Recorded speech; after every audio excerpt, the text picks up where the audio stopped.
দীপু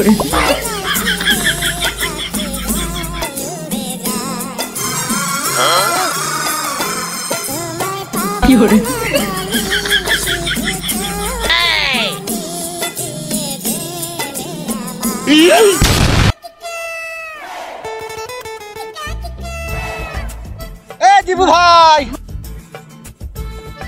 শস্য কি বেসন ভালো হইলো না নাকি তো কিছুই বুঝতে পারছি না। একটা ছোট একটা বড়, কোনটার ফুল আছে কোনটার ফুল নেই, কোন বিপদে পড়লাম। আবার কুটো খাতা ভালো করে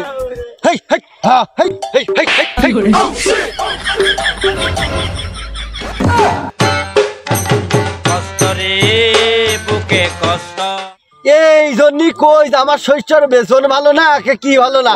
এই শস্যর মধ্যে যে পরকিয়া চলছে সে খবর তার আমি জানি না।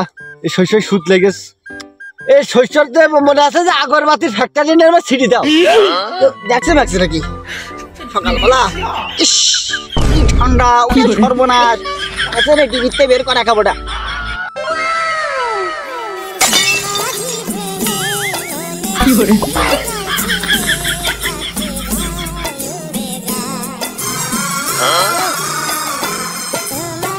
কি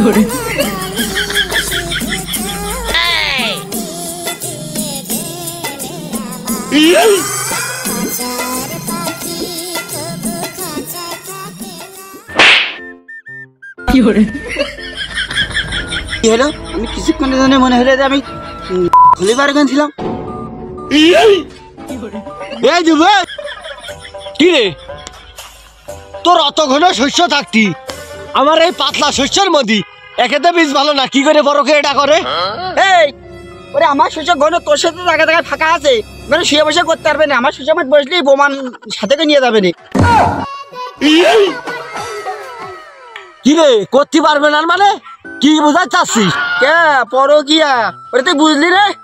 ওখানে যে প্রেম ভালোবাসা করতে আছে বুঝা নিতে হয়। তুমি তো বন্ধু করেছো খোলসা করে করতে পারে না কেন? তুমি তো খুলে মেলে করতে পারো না।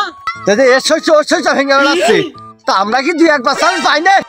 তুই যে আমার ডাকিয়ে গলি তুই তো ওইটা গোপনে করতে পারি ধরি, আমার না ডাকি তার অত বাজাবাজি হয় না। আর আমু কই কোন দিকে তো উঠিনি যেখানে ফাঁকা ভাই সেখানে চল যাই।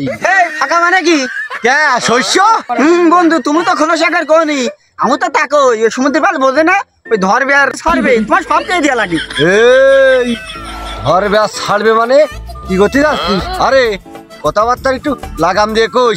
আর এখনকার বাংলাদেশে তো মনে কর সরকার নেই, সেই জন্য নির্বাহীরা আরো বেশি সুযোগ পাচ্ছে। যাই হোক দুই দিন ভালোই তর্কি ছাপালাম, কথা খরচ করলাম। যাই হোক মাঠে দেখতে কি অবস্থা চলছে, সুসময় একটু দেখাশোনা করিস। এই তুই থাক, আমি আবার একটু যাচ্ছি। আমি জানি যে তুমি এমন কি করতে গেলে, তুমি সেই গেলে ধরতি। तेरा बाप यहाँ छोड़कर गया था कि तेरी माँ लगता है